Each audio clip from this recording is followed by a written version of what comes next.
Anyway, my name's Doug Adams. I'm a thoracic surgeon over at TriHealth. I was asked, I don't know, almost a year ago to talk about this. First time didn't work out, second time here we are. So, the point of this is what's really happening in lung cancer. I don't know what kind of gets out there in terms, but it's quite an interesting field at present. So we've all been part of market disruptions, right? You'll recognize this stuff. Kindle completely revolutionized books and reading. Netflix went from DVDs to streaming, and then of course Tesla. We all know what impact Tesla's had. My involvement with the paradigm shift, or I don't know why that's shaken, has been with robotic lobectomy. I operate primarily using the robot for removing lung cancer. When I first started back here in 9, this was barely a blip in the curve. Now it's the preferred method for doing this, which is fairly impressive for a complete paradigm shift, essentially a market capture in about 10 or 12 years. So the technology is good. This is a Da Vinci robot.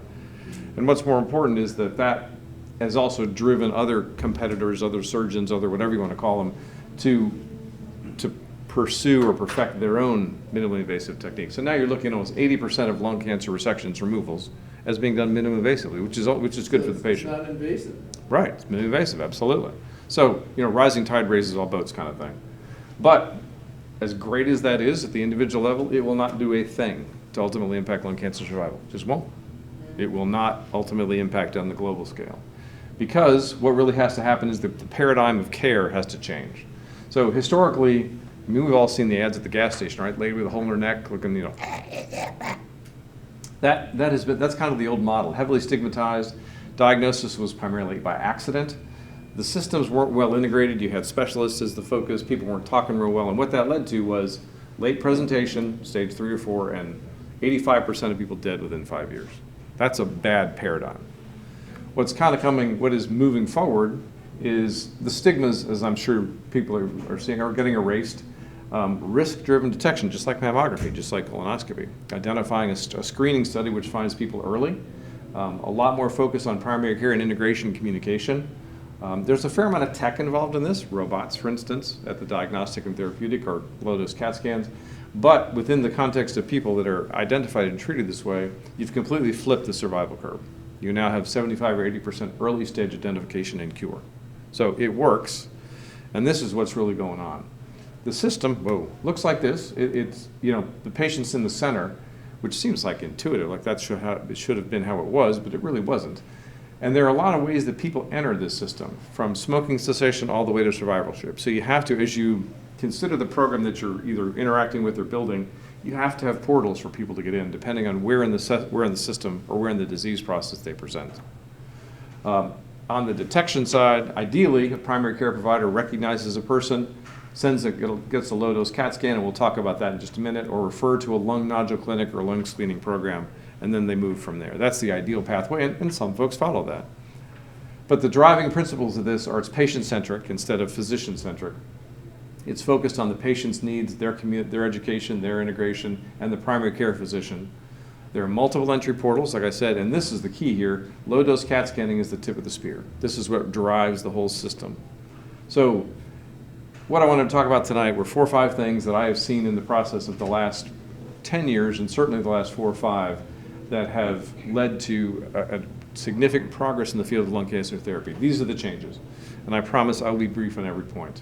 But if you're getting ready to go to sleep or leave at this point, what I want you to do, take this message with you. Understand lung cancer screening. What in the world this is mammography for lungs, is what this is. Now, what is it?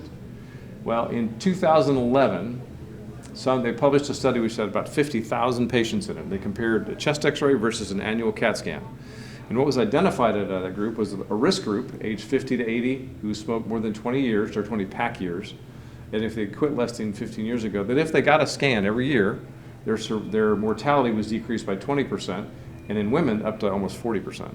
Big deal, huge deal. I mean, you can imagine if you found a drug that saved lives of 20% or 40%, you might as well just buy your island now. So in addition, like I said, stage cancers were picked up at an early stage, which is how come you could cure them.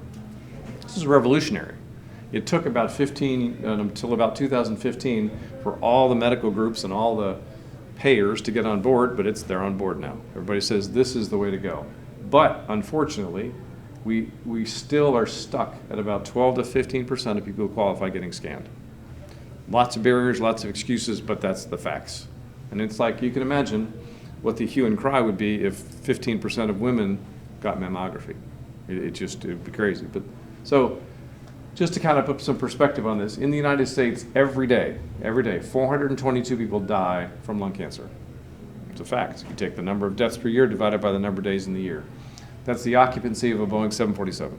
That's pretty astounding when you think about it. Every day, a Boeing 747 full of lung cancer patients is crashing. Every day. In Europe, it's worth 1,000 people a day. So it's a big deal. And what's crazy is that the screening for lung cancer over here is even more effective and less onerous than a colonoscopy. I've had colonoscopy. I'm sure some of the folks here have. I mean, it's not a birthday present. But it takes 5,000 colonoscopies to save a life in colon cancer. Mammography, again, I not had one, but I've heard the descriptions from my wife. Again, not something that you go, gosh, let's have 2 of these today. 1,300 of those to save a life. What do you think? How many lung cancer scans do you think you have to do to save a life? Let's take a guess. 10. Okay, well, that's exceedingly optimistic. 300. So it's more effective.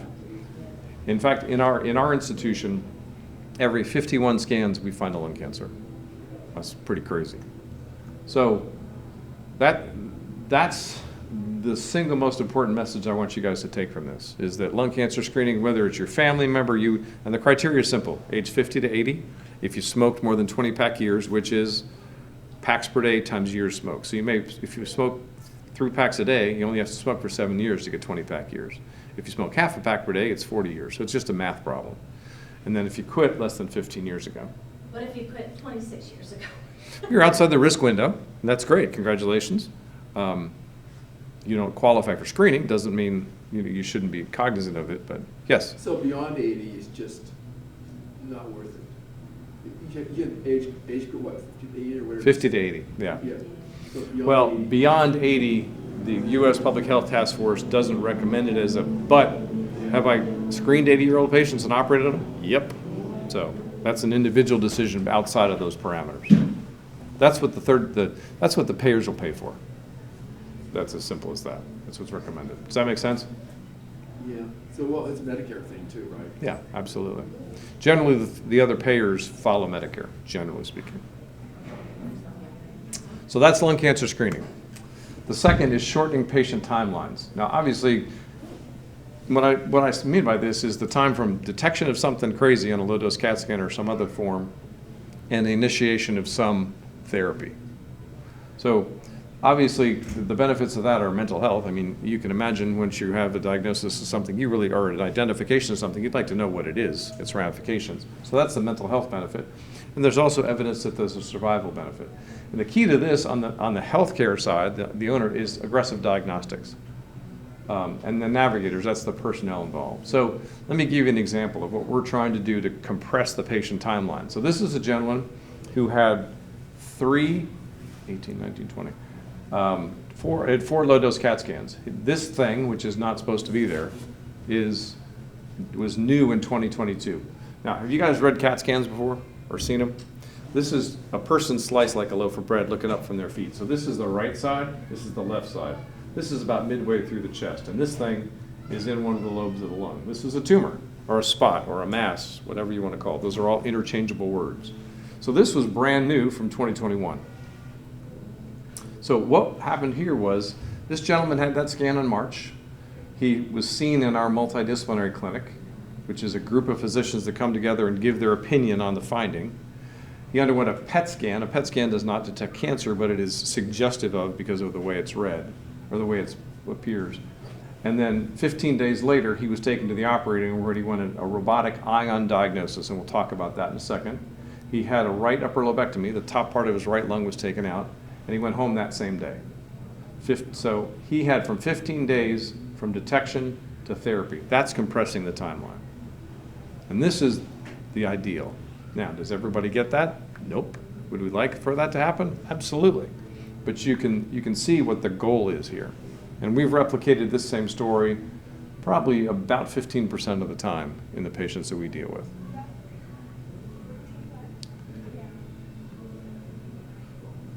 This just goes through what I meant by that same day. So when you undergo a single anesthetic event, you are in the operating room about 7:30 in the morning. The robotic bronchoscopy, and again, I'll get to that in a second, is done. A diagnosis is made, a robotic right upper lobectomy is done. We make sure all the issues are okay by the afternoon. Pain control is good, and then you head on home. He headed home about 5 o'clock that afternoon. So again, crazy. When I first started doing what I'm doing now, patients were in the hospital 6 to 7 days following lobectomy. So it's a big deal. So what's the reason for trying to compress this timeline? Obviously, it's great and beneficial. Patients feel better, but there is some evidence that suggests not some evidence. Survival is impacted. In general, from the day of a detection of an abnormality in the United States until therapy is initiated, it's an average of 52 days, which is crazy. It's not because people aren't doing their job. It's because it takes time to get tests scheduled, done, read, appointments made, things scheduled. So you can see 10 days to go from presentation to a specialist, 10 more days to go for the diagnosis, 15 days here. So it just adds up. And this whole 52-day span is complete with the stress and the mental anxiety. What in the world is going on with me? But it's more than just that. This study was interesting in that it took time to treatment initiation, TTI, ranging from 6 to 52 days with a mean of 30. What they discovered was if it's less than 42 days, for stage 1 lung cancer, it impacts survival. There's a 13% decrease in 5-year survival. For stage 2, it's an 8%. So it makes a difference. Time matters. And obviously, the explanation is pretty simple. That cancer has an opportunity to percolate out and spread. So mental health benefits and survival benefits is why compressing this timeline is important. There's another group that these aggressive diagnostics that we're pursuing benefit, and those are people that wouldn't necessarily biopsy, you'd watch to see what goes on, because that would give you guidance. This is a 75-year-old woman without much, you can see this lung. This lung's pretty torn up, right? This is a tumor.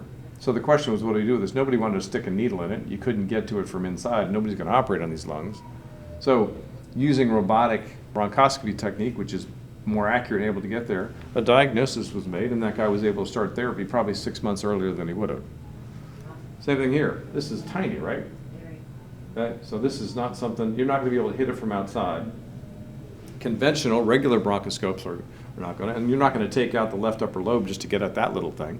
So using robotic bronchoscopy, this was small cell cancer. This is deadly. 6 months in this one, this guy would have been dead. Yeah. So when you say begin therapy, what is that? Chemotherapy, radiation here, chemotherapy there. These were not operative candidates. So, but their diagnosis was made early and they're able to get into a pipeline. This is another one, you can see this, trying to get at this thing and then the other way, but using a robotic bronchoscopy is crazy. But this patient had cancer and underwent the initiation of therapy within a week or two of presentation as opposed to 6 months later. So this whole aggressive diagnostics, using the ion, using robotic bronchoscopy is very important. So what am I talking about? This is Ion. The same company that makes the surgical robot has made this thing. And what it does is it uses software technology once the bronchoscope is introduced to guide you out to the spot. This is a video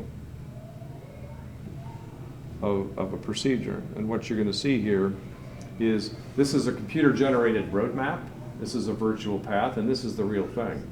So this is being guided by the pathway created by the robot at the hands of the pulmonologist out to that area to be able to biopsy it. Crazy. I mean, it's crazy cool. So is this That is crazy. It's what, I'm sorry? intuitive? It's intuitive. Yeah. There's another company that makes another one. It's not, in my opinion, not quite as good, but it's if you only get one, enjoy it. If you're talking about colonoscopy, you do it 10 years. Right. So is there a repeat schedule for this The CAT scan, annual, every year. annual? CAT scan. Yeah.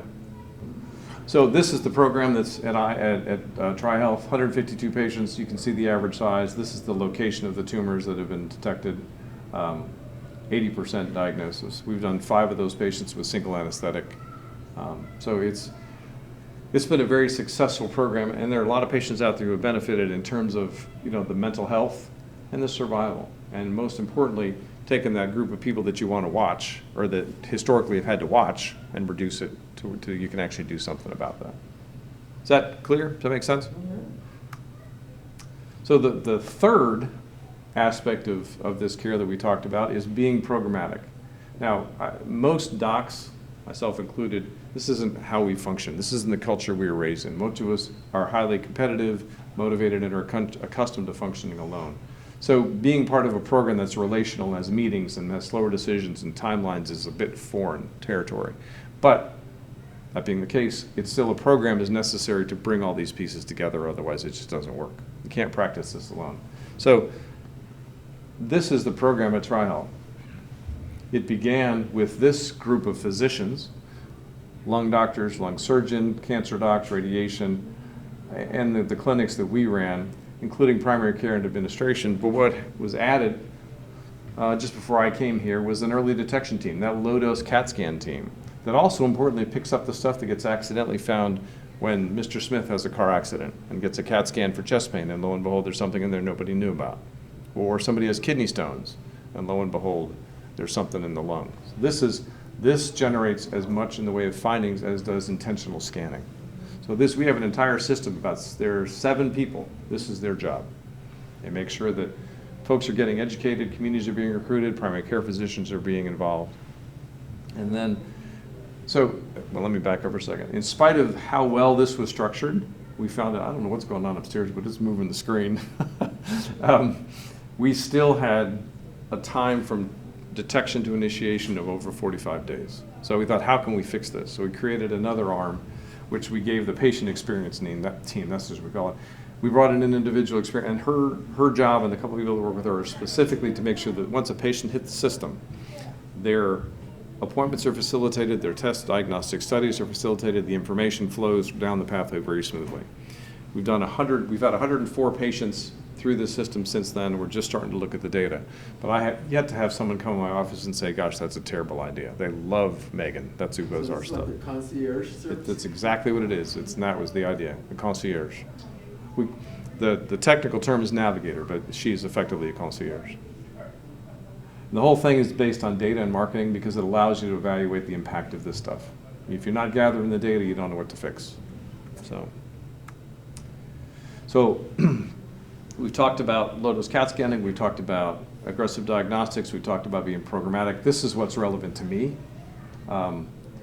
is evidence-based, oncologically appropriate lung resection. This is the best opportunity for cure that exists for lung cancer. Historically, taking out lungs began with taking out lungs, and then it moved to lobes, which is a section of lung, and now it's moving into segments. So we're trying to balance lung preservation, quality of life, and survival, because obviously you don't want to do a lesser operation if it means the person's going to deal with recurrence or death. That doesn't make any sense. So what's been discovered is segmentectomy, which is part of a lobe, and we'll get there in a second, and lobectomy are equal if the tumor is less than 2 centimeters and there's a 2 centimeter margin of good tissue around it. Now, this fits into what? Early detection, right? Less than 2 centimeters is not going to have symptoms probably. It's going to be detected on a screening study. So you can see how the lung cancer screening and the lung preservation dovetail together. This is the right lung. The right lung has 3 lobes. This is the upper lobe, this is the middle lobe, and then the lower lobe is back behind because they sit at an angle to each other. These numbered areas are the segments. So the upper lobe has 3 segments. So if you have a tumor less than 2 centimeters located here, you can just take out this 1/20th of your lung volume. I mean, that's fabulous. You'll never notice that's gone. Most folks have so much reserve. And the procedure itself is less onerous. So you have a situation where the earlier it's detected, using minimally invasive techniques, you can accomplish equivalent survival with a lesser resection. So this is, from a surgical standpoint, this is my goal. This is an example, 71-year-old gentleman, incidentally found ER pickup of a 1.2 centimeter right lower lobe, good lung function, overall good health. This is the CAT scan. Now this CAT scan is a little different than the other, and this is looking straight on. You can see his spine. Here's the spot, right? Of course that doesn't cause any symptoms, no cough, nothing, right? It's right there. Here's another view of it. This is the more traditional view. You can see it right back there by the spine. And then this is, you get another one looking in from the side. So this is actually located in a triangular part of the lower lobe called the superior segment, 1/20th of the lung volume. Because of the size, its location, that is an appropriate oncologic operation for him. Now, I've got a video of parts of this procedure. Is anybody going to faint. I won't lose anybody. Okay. So this is a robotic view. Where's my arrow? Okay, it's edited. So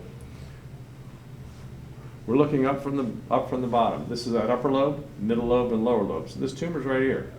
So we're going to take out this pyramidal, this triangle.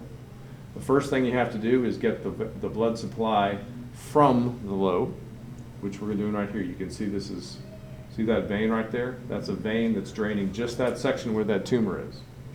And we're going to put a little cord around it so when it's time, I'll go ahead and take it. So that little cord is marking that for my future reference. Now we're going to flip the lung over and we're going to go after the blood supply to that section right there. We just stapled it. So this next thing is ridiculously cool. So we've isolated the blood supply, we've taken it. We're going to inject a substance that will go only to the lung that still has blood supply. And it'll show us the boundaries of where we need to take out this. So you can see it's like a perfect line right there, right? That is where the tumor is. It's now been devascularized. We've taken the blood supply to and the blood supply from. When I was looking at this video, I don't know why I spent so much time on this, but I guess it was cool, but you'll see. So we'll jump by here. So once we have identified those areas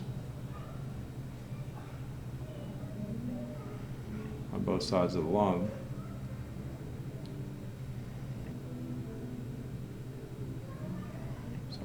then you just have to come in and bring in a stapler and you just take that out. Now just before we do that, we'll go ahead and we'll get the airway to that section because it's like a tree. You know, there's an airway to that part of the lung and you can see here's the airway going to that part of the lung now that we've defined it. And we're coming up underneath it, we're going to get ready to staple it. So we take the blood supply to, the blood supply from, and the airway to. Define the boundaries and then just staple the boundaries on. And then that's what you have to do. That's all you have to do for tumors less than 2 centimeters that you have a good margin. So you can see we're stapling. These are specially designed surgical staplers that seal with 6 rows of staples and then cut as you fire them. How long does that surgery take? About an hour and a half. And the material's coming up through the throat. No, it comes out through an incision in the chest, about that big. I don't know what, I had a slide here. I must have taken it out. The outcome slide. So this patient went home on day 1. This turned out to be an adenocarcinoma, great margin, no lymph nodes, did fine. Sorry. So the entry point depends on where it is. The entry point can be almost anywhere. Entry point for the robot? Yeah.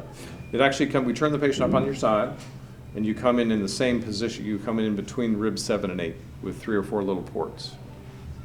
So that's my part of this, is the surgical. So on the medicine side, for individuals who are not surgical candidates or who recur, is precision medicine. And this is a unique consideration of every individual's genetic makeup in designing treatments. So this is called targeted therapy. These are using biomarkers that are present on individual cells. So it has to do with next generation gene sequencing. To make sure that the medications that you're given are effective against that cancer. So it's tremendously effective. And it takes out, in general, chemotherapy has been perceived, and it's a toxin. You give it to kill tissues that are active, including cancer. Precision medicine is different than that. It's targeting the individual markers on a cell. So you use genetic sequencing or next-gen sequencing, which allows you to isolate the genes of a particular cancer and then figure out ways in which you can attack that with very specific drugs. Complementing this is immunotherapy, and these two things, precision medicine and immunotherapy, are really impacting long-term survival in late-stage cancer. Cancer cells can grow because they can escape surveillance by your immune system. Your body recognizes cancer as bad, but after a while it can't beat it anymore. It's multiplying too quickly. So immunotherapy hypes up your immune system, if you will, to help it fight cancer. And what we're seeing in the lung cancer is it's being increasing. It started off in stage 4, stage 3, stage 2, and now we're beginning to use it even in stage 1B as an adjunct to enhance survival. So this is what you see. So these are patients, and this is survival with chemotherapy. You can see it's pretty dismal here at 18 months. Now you're looking at almost a tripling of the survival that's an immunotherapy drug. So big deal. And the combination of this with surgery or radiation or other forms of chemotherapy, all are active parts of research right now. This is The drug can treat. Keytruda, yes, that's an immunotherapy. That's an immunotherapy drug. So in the 4 years that I've been here, 196 patients asymptomatic. That's just people that were detected by low-dose CAT scanning. We're doing about 3,000 scans a year. Supporting that are a total of 10 clinics, 5 of them nodule, 5 of them screening, aggressive smoking cessation programs, as I mentioned, the ION and incidental nodule programs. Surgical volume is going, as obviously as you can imagine, as we pick this stuff up, surgical volume grows. What's been interesting is what you've had. I sent 2 patients for this today. As you're doing a scan for lung cancer, it is not unusual to find coronary calcification. So we're identifying individuals with other disease states and getting them appropriately treated as well. So in summary, what's going on in lung cancer is pretty crazy. I mean, it's good. It's really changing significantly, the goal being improved survival. The successes have to do with early detection, aggressive diagnostics, programs that are developing around the care from a surgical standpoint, minimally invasive stuff and lung preservation, and then the use of precision medicine and immunotherapy. So that's about it. It's phenomenal. It's phenomenal. It's crazy fun to be part of it. I don't mean that in a bad way. It's just, it's progress, you know. And so that technology, prior to the robotic technology, I guess it was a lot more complicated. So beginning in 1991-ish, about the time that you started to see laparoscopic cholecystectomies, gallbladders, people were trying to take that technology and apply it to lungs. And it reached about a 25 to 30% of patients were done that way. But there were a couple of problems. Number one, there was no standardization. You know, people on the East Coast were doing it different than the West Coast, doing it the Midwest. And secondly, individuals were kind of building their own little kingdoms. Robotics was different in the sense that one, there was a tremendous effort by the surgeons who got involved initially to standardize it. Let's make it translatable, okay? We want this to be easy. We don't want to build our kingdom. We want the kingdom to be everybody. And secondly, Intuitive, the company behind it, for all their desire to make cash as companies do, they had several people that were working in this space that were attuned to the fact that this needs to be translatable and we need to teach it as well as sell it. And so they created very, very effective training programs. So those two things together, plus it's just good technology. I mean, it's not difficult to use. So anyway, so that's the answer to your question. All right. What about those, so you start to do more screening Scans. scans. Yeah. If people are fit a certain parameter, but what about those who they don't fit those parameters, so they wouldn't be regularly scanned, but could still have a disease? Well, your point is a good one, because if you look at lung cancer, 20% of people do not smoke of lung cancer. There does not exist a good screening test for them. There's a lot of work being done trying to identify blood markers, something in the blood that would scan them or screen them. There's not even a genetic pattern. So those folks, that's a tough group, because detection of that. Yeah, that's exactly right. It's an incidental finding when most of those folks hit the system. But there's a tremendous amount of work in that arena. And then, you know, people younger than 50, greater than 80, that's kind of an individual basis. And there are a lot of ways around, if you will, a primary care physician, high-risk patient, having chest pain, let's get a CAT scan. You can work around the system. I was just gonna say, can you work around it like?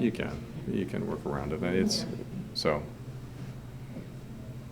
So if someone had a PET scan, would it pick up maybe energy or around it or something going on in there? A PET scan? Yeah, with lung? Oh yeah, if tumors are generally active. So like I said, a PET scan, the way that works is you inject a radio-labeled sugar into the blood, and then tissues that are active pick it up more aggressively than next door. So your heart, tremendously active, your brain, tremendously active, kidneys, compared to the others. So a tumor, generally if they're above a centimeter, will show up as orange. That's the color that they are. And that's because they're actively growing. That's what tumors are doing, they're growing. So they're utilizing the energy. Now, that's not 100%. They have a false negative rate of about 15% and a false positive rate about the same. So I operate on 10 to 15% of the people I do removals of stuff every year who we think they're cancer, but it's not. Now, we do everything we can prior to taking a patient to the operator to make sure that's not the case, but there are certain people that you can't get that diagnosis until you just take it out. So, this is one of the advantages of a minimally invasive platform that has low complication rates. I feel a lot better offering that to an individual in the event that it's not positive than than a big thoracotomy or an incision or something that's a lot tougher to get over. So if someone had a cancer, say like breast cancer myself, why would it, like, if you had cancer, why wouldn't there be like referral, you should probably have a PET scan? Wouldn't it maybe PET scan is not possibly it's not a be screening, it's not an classified? effective screening test. Okay. Because this is a resource utilization issues as well. I mean, if the expense of a PET scan compared to its sensitivity in picking something up doesn't make any sense. Gotcha. It's like using a Maserati to do DoorDash. It don't make any sense.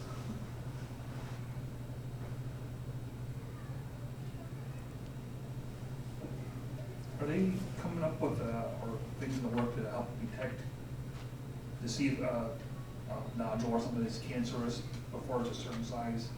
I know from talking to our doctor, it's hard to do a biopsy or something like that if it's Sure. below a certain size. Size, So 1 there's centimeter some usually. uncertainty. No, there's a lot of work, and we enroll almost every patient I operate on in these kind of studies, and that is correlating the pathology, the radiology findings, and certain blood tests that are done by some of these companies to try to figure out what's a marker for size for recurrence for this kind of stuff. So there's a lot of activity on that. I mean, the front end of the funnel is the CAT scan, right? But if you scan 100 people, 40 to 50 of them will have something. Only 2 to 4 are going to have cancer. Well, how do you figure out who the right ones to go after are versus not? So certain diagnostic studies like the bronchoscopy we talked about, or needle biopsies, or ideally what you could pull a blood test and people that have cancer have Jimmy John 3. Okay, well that's so that work, there's a lot of work trying to correlate those things.